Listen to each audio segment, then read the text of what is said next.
Buenas, ¿qué tal? Espero que anden muy bien. Bueno, una nueva clase virtual. Vamos a hablar de algunos de los elementos que nos faltan, partes internas de la computadora.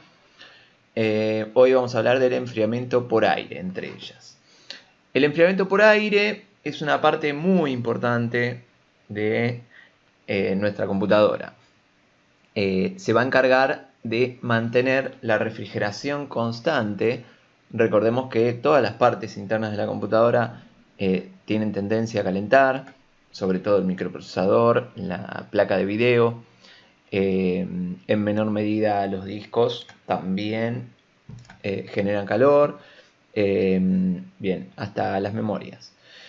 Bien, el enfriamiento por aire se va a encargar de mantener tanto componentes fríos como, o por lo menos bajar la temperatura, así como optimizar el flujo de aire desde la computadora, desde el exterior hasta el interior.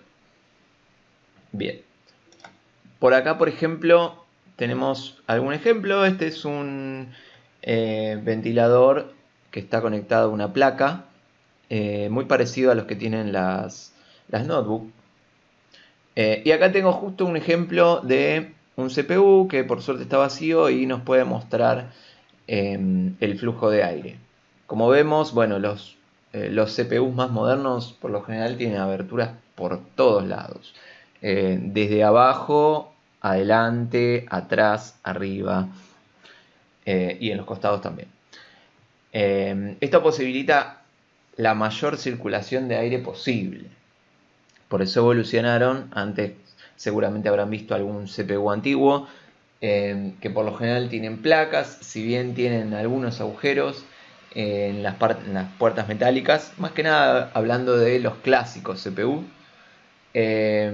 los cuales, bueno, si bien tenían tomas de aire, no son nada en comparación a los que tienen ahora. Ahora prácticamente algunos están abiertos, incluso con las partes separadas. Bueno, eso trae también un poco más de polvo, pero bueno, ya vamos a hablar un poquito más de eso. Y acá en la parte azul simboliza el aire fresco que entra en la computadora y el aire caliente que sale. Claramente esto se configura para lograr, ya por lo general los gabinetes ya vienen con una estructura, pero con una estructura ya diseñada de entrada y salida de aire. O sea, no es que nos tengamos que encargar nosotros de el armado de una computadora, de la orientación de los ventiladores, pero en algunos casos sí. Más que nada cuando agregamos mayor ventilación, bueno, justamente tenemos que ver bien en qué sentido los colocamos, porque para un lado tira aire y para el otro lado lo expulsa. Depende de la orientación que tenga. Ya vamos a ver, eso se llama push-pull. Bien, bueno, este es un sistema de enfriamiento por aire para un microprocesador, de los más modernos. Por ejemplo, vemos por acá abajo, esta es la parte que haría contacto con el microprocesador. Acá está el microprocesador visto con una ampliación, y esto que le están agregando se llama pasta térmica. Es una pasta que tiene componentes metálicos, partículas metálicas, que lo que hace es rellenar el contacto, o sea, mantener una unión perfecta, por así decirlo, entre la superficie del disipador y la superficie del microprocesador.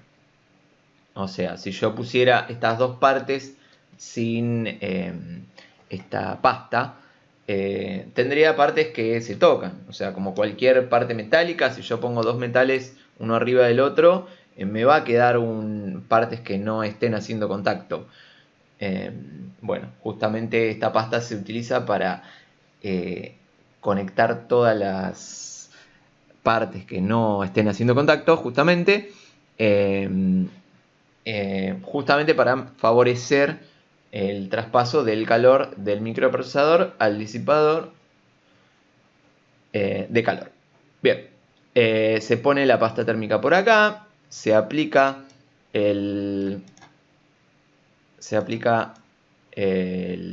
disipador de calor sobre el microprocesador y por lo general los materiales que se utilizan, creo que ya lo he mencionado, pero por aquí ahora vamos a ver uno abierto para ver la parte del disipador.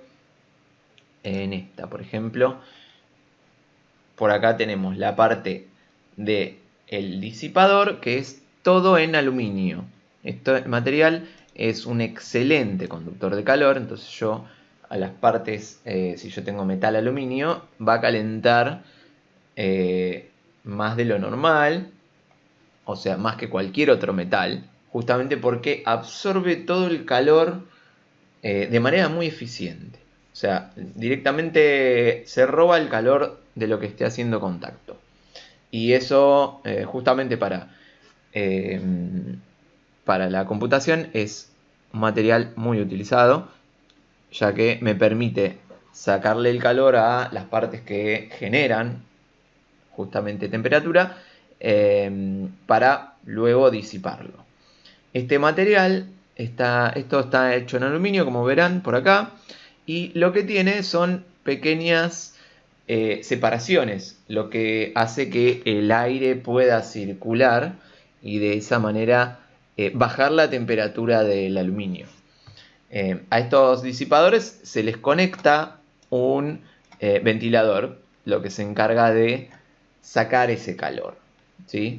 Entonces el sistema es por medio de la pasta térmica, la placa que va sobre el microprocesador absorbe con estos caños de aluminio, pasa a estos disipadores que ahora no se ven porque están tapados por el fan o el ventilador, y el mismo ventilador se encarga de enfriar las partes de aluminio para bajar la temperatura del microprocesador.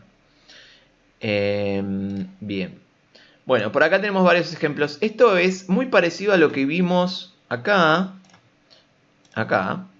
¿Ven? Que tiene hasta los tubitos por acá. Pero bueno, este está pintado de negro. No podemos diferenciar bien los materiales. Pero bueno, esta parte es de cobre. Y se encarga de pasar el calor. Por acá se ven las plaquitas, las separaciones, justamente que favorecen la circulación del aire. Este es pasivo porque no tiene una actuación, o sea, es un metal que está puesto solamente para absorber el calor y para que el aire que circule vaya disipándolo.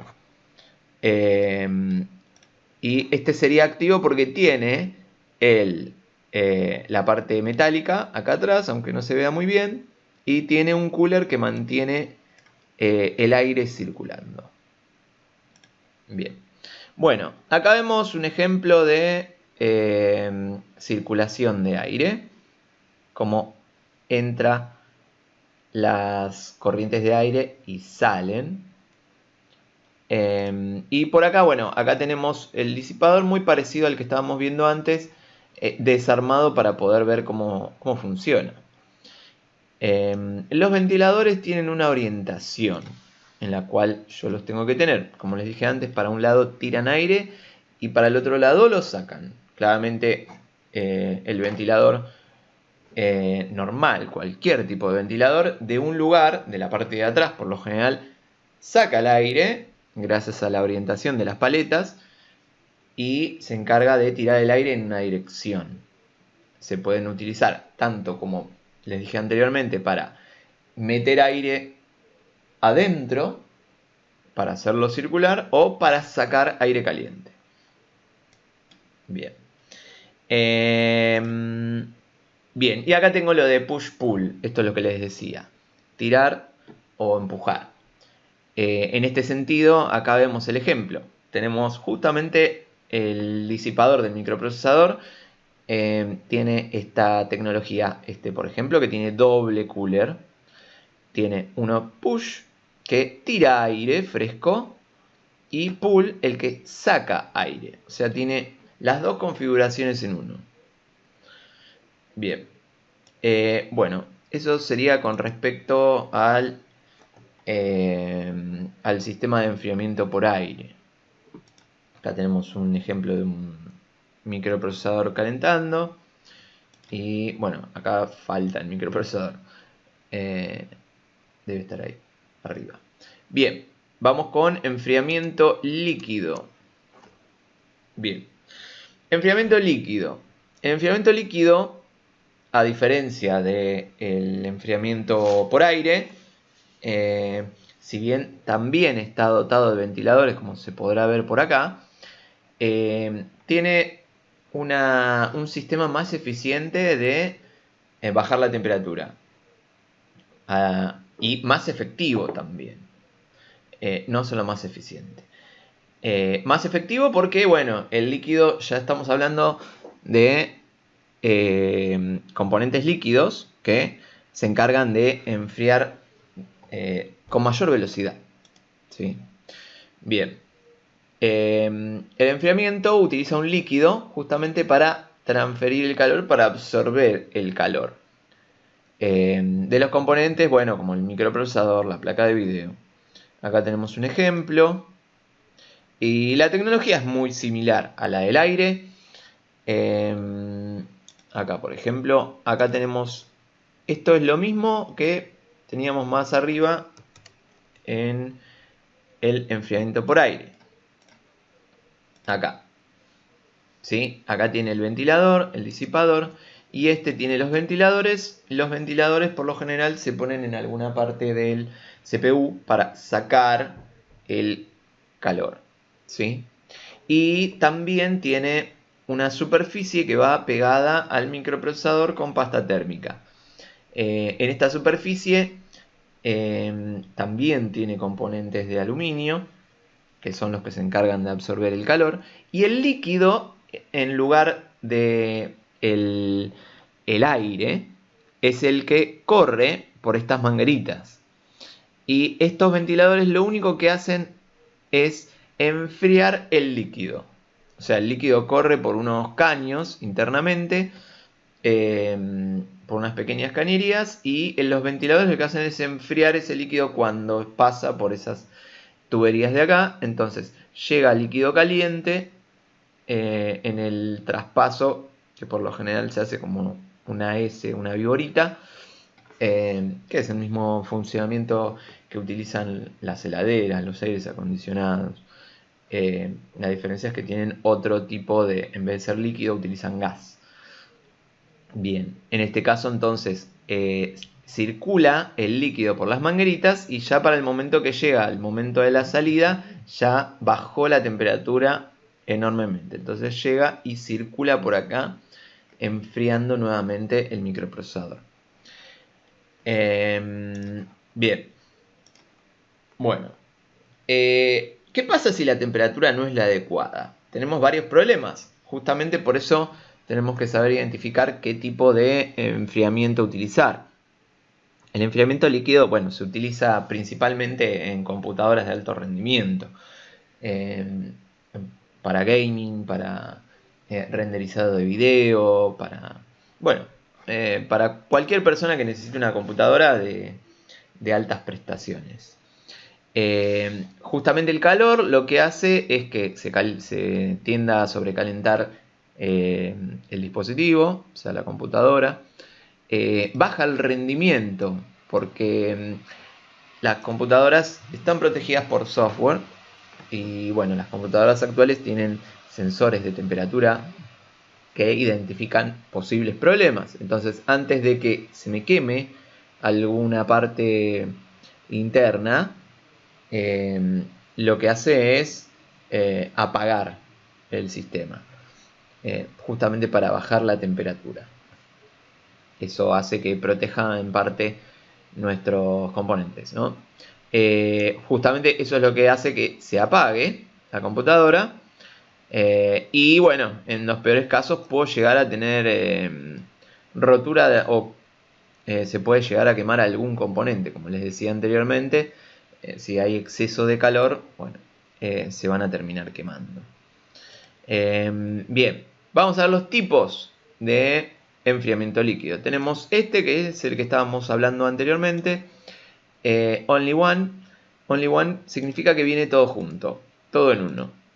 Entonces, este sistema uno ya lo compra y viene con sus ventiladores y con la tubería ya armada. Ya está listo para poner, colocar, ponerle los tornillitos, asegurarlo y sale funcionando.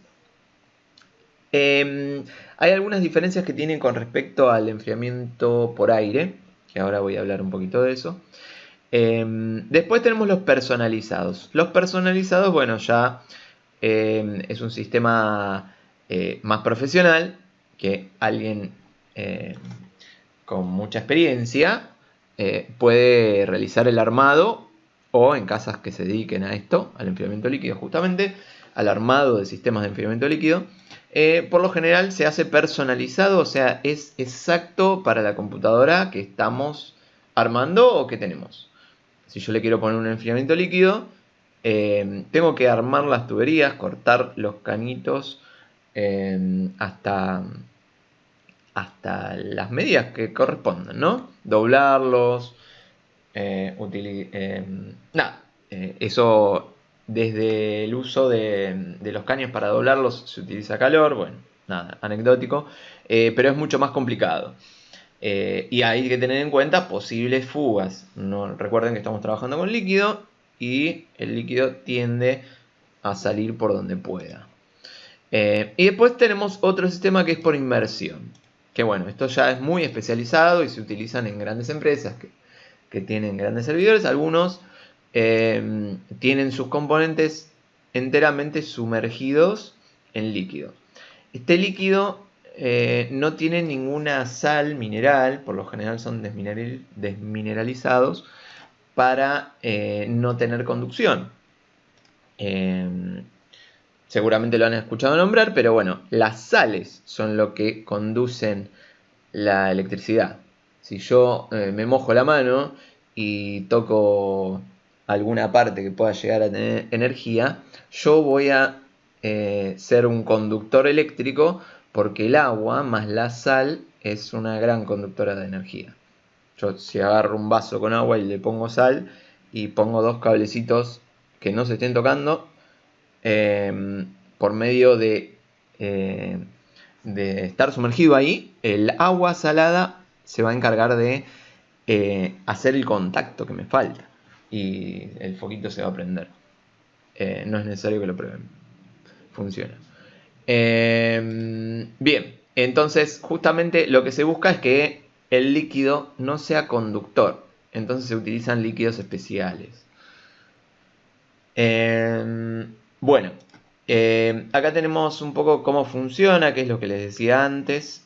Tenemos esta como una viborita donde pasa el líquido, entra el líquido caliente, se va enfriando porque acá hay instalado un ventilador que se encarga de enfriar esta zona, y ya para cuando llega aquí llega el líquido frío,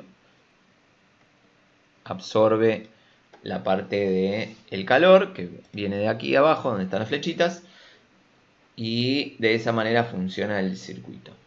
Bien, y las diferencias entre enfriamiento líquido y enfriamiento por aire. Bueno, tenemos unas cuantas. Ya dijimos que es mucho más funcional, o sea, nos va a dar mayor resultado el enfriamiento líquido. Pero como dijimos, tenemos que ser algo especialistas para poder instalar un enfriamiento líquido y necesitar grandes prestaciones. Tengamos en cuenta que el enfriamiento líquido requiere mantenimiento, mayor mantenimiento que el enfriamiento por aire. Esa es una diferencia importante. Lo que significa que cada tanto hay que purgar los sistemas, hay que vaciarlo, hay que limpiar las partes internas como la bomba, que puede llegar a tener alguna suciedad, y cambiar los líquidos con alguna frecuencia.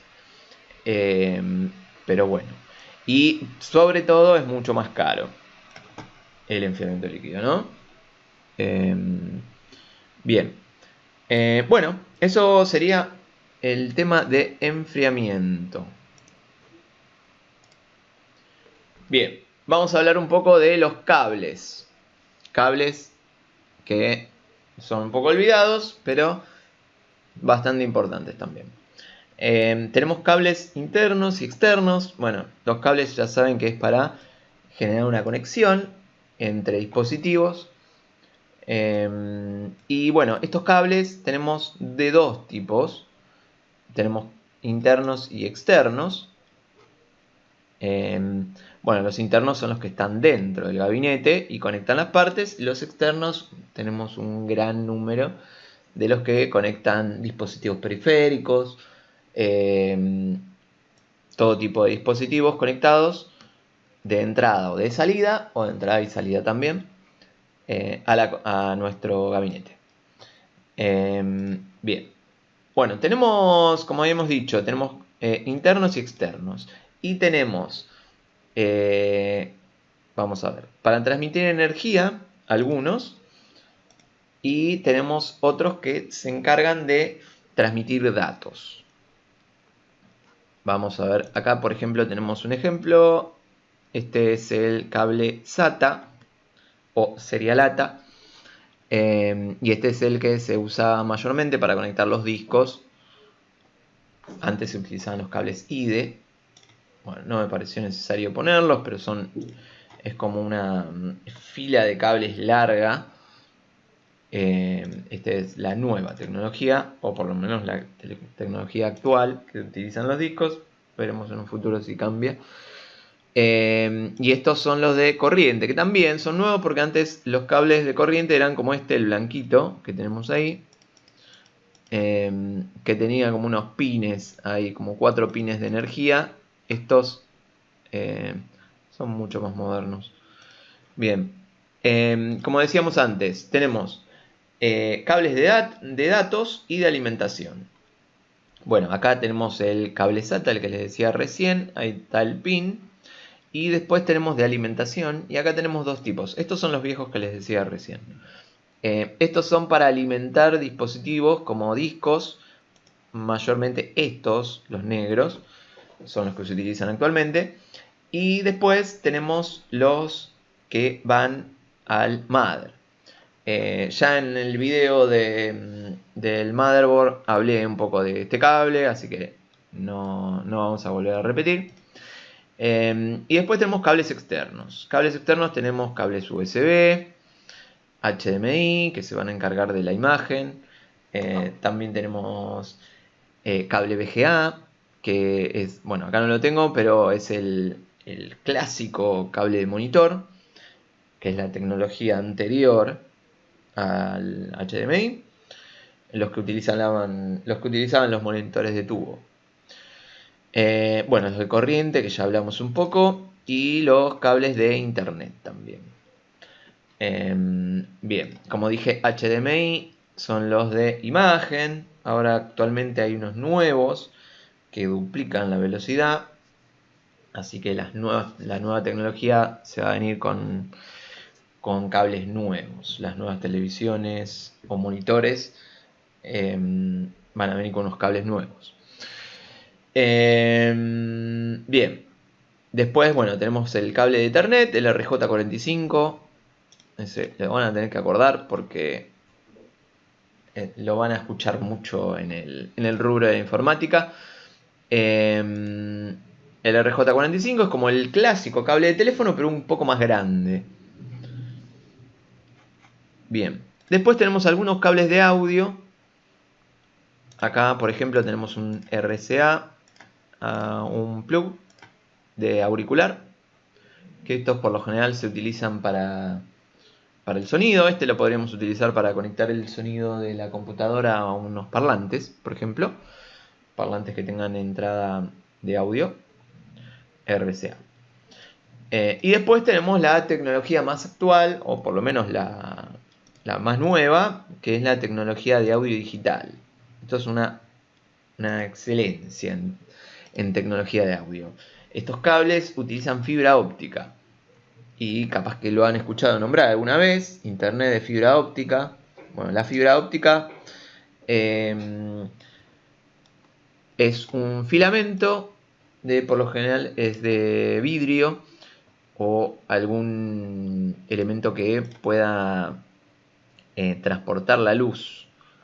Justamente se utilizan filamentos que justamente transfieren la luz, como el vidrio, ya que lo que va a hacer es que va a aumentar la velocidad. O sea, prácticamente tenemos velocidad luz en un cable. La velocidad de la luz es la más rápida que hay. Bueno, justamente estos cables transfieren la información por haces de luz, o sea, por pequeños parpadeos. Como por ejemplo podría ser 2 parpadeos para un 0 y un parpadeo para un 1, para darles un ejemplo. No es así, pero como para que entiendan cómo funcionaría el tema. Y bueno, esta tecnología también es utilizada en cables de internet. Lo que tiene, bueno, a diferencia del cable de audio clásico, el cable de audio clásico es de cobre, al igual que los cables que se utilizan para la electricidad. El cobre es gran conductor eléctrico y económico, sobre todo. Y como les decía, los cables de fibra óptica son de vidrio por lo general. Y la desventaja que tienen es que son frágiles. O sea, yo no puedo doblar de la misma manera un cable de audio digital o un cable de fibra óptica como un cable de cobre. El cable de cobre ya sabemos que lo doblamos y queda con la forma incluso. Estos, si lo doblamos, intentamos doblarlo de más, se quiebra directamente. Bien. Bueno, y esto es lo que decíamos antes. Transmiten datos o energía. Bueno, por último me quedaría hablar un poco del gabinete. El gabinete es una de las partes más ignoradas de la computadora, pero sumamente importante. El gabinete, por ejemplo, yo podría prescindir del gabinete y no utilizarlo y poder usar una computadora de manera funcional. Podría sacar todos los componentes internos, ponerlos arriba de la mesa, tenerlos bien ordenados, cada uno con su respectivo cooler, el microprocesador, como ya hemos visto antes, y no usar un gabinete, por ejemplo, o hacerlo con una caja de cartón también. Hay gente que se hace su propio gabinete. Bien, vamos a ver tranquilamente. Lo que me estaría faltando en este caso sería el botón de encendido. No tenemos botón de encendido, así que lo podemos prender haciendo un puente entre dos pines de la fuente. Y de esa manera arranca, le damos la señal de encendido. Pero bueno, ¿qué problemas tendríamos? Bien, el gabinete justamente es una caja, como les decía recién. Se encarga de contener todos los componentes y protegerlos, sobre todo. Protegerlos, yo si los tengo arriba de la mesa, están a la intemperie. Podría en algún accidente caerse algo sobre alguna parte y romperla. No sé, estoy pasando y se me cae el celular justo arriba de la mesa, arriba donde está la placa de video, el microprocesador o alguna parte, y bueno, romperla justamente. O bien también está protegido del polvo. O sea, si yo lo tengo al aire libre, va a estar mucho más expuesto al polvo de lo que estaría dentro del gabinete. Bien. Vamos a ver algunas de las funciones. Como les decía, protección. Los protege del polvo, la humedad, golpes. Tiene un soporte estructural, que eso es muy importante. El soporte estructural se encarga de organizar todas las partes y darle un lugar a cada una. Y también tenemos la gestión térmica, que esa es una de las más importantes. al tener bien organizados todos los componentes y aparte venir dotado de varios ventiladores que se encargan de hacer un flujo de aire, como habíamos visto anteriormente en la presentación del enfriamiento por aire, se encarga el gabinete de proporcionar justamente la gestión térmica para mantener un flujo de aire constante, entrada y salida también. Bien, bueno, vamos a ver tipos de gabinetes. Tenemos algunos que son de los más pequeños, tiene un diseño más compacto, más que nada para oficinas o lugares donde no se tiene mucho espacio. Tenemos el mini torre, también tiene tamaño reducido, pero tiene mayor ventilación que el anterior. Después, bueno, lo que tiene el mini torre es que es más reducido de lo normal, no es el tamaño estándar, ¿sí? Por lo general lo vemos en bancos, en empresas donde no necesitan tantas prestaciones, por lo que pueden tener computadoras más pequeñas, más reducidas. Bueno, las computadoras de sobremesa, la clásica PC, computadora de escritorio, el clásico. Después tenemos el media torre, que es uno de los más populares entre las computadoras de mediana gama. Bueno, son un poquito más amplios y estos ya soportan una placa de video. Bueno, tienen justamente un tamaño intermedio entre el sobremesa y el más grande. Después pasamos a torre completa. Bueno, esos son los full tower, los grandes. Los grandes para más que nada gaming o altas prestaciones. Cuando yo necesito tener una buena placa de video grande, o por qué no, dos placas conectadas en paralelo. Bueno, justamente voy a necesitar un full tower, una computadora bien grande. Y bueno, después tenemos los servidores. Los servidores ya sabemos que, bueno, por lo general se utilizan en empresas. No hay un tamaño específico porque el rack depende del tamaño que sea el gabinete del servidor. Puede ser en algunos casos una caja cuadrada, metálica, no muy grande, y en otros casos puede ser un armario completo o un cuarto entero. Bien. Bueno. Bien. Los gabinetes, como les decía anteriormente, cómo elijo mi gabinete va a depender de lo que yo necesite. Si yo necesito una computadora de escritorio clásica, sin placa de video, bueno, quizá voy a elegir un estándar. Pero si necesito mejorar las prestaciones o mejorarlas a futuro, y yo iría por un media torre. Por lo general, media torre es la mejor opción. Un full tower es enorme. Bien. Muy importante a la hora de elegir un gabinete, estudiar el flujo de aire, la ventilación, dependiendo, ¿no? Si vamos a tener una computadora de gama alta. Bien. Bueno. Bueno, en conclusión, el gabinete es una caja, básicamente, una caja con muchas lucecitas, que bueno, va a gestionar el flujo de aire, va a proteger a los componentes de cualquier posible daño, golpe o polvo, humedad también. Muy, muy importante.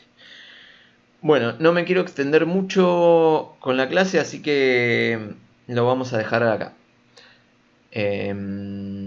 Les dejo algo de material también subido.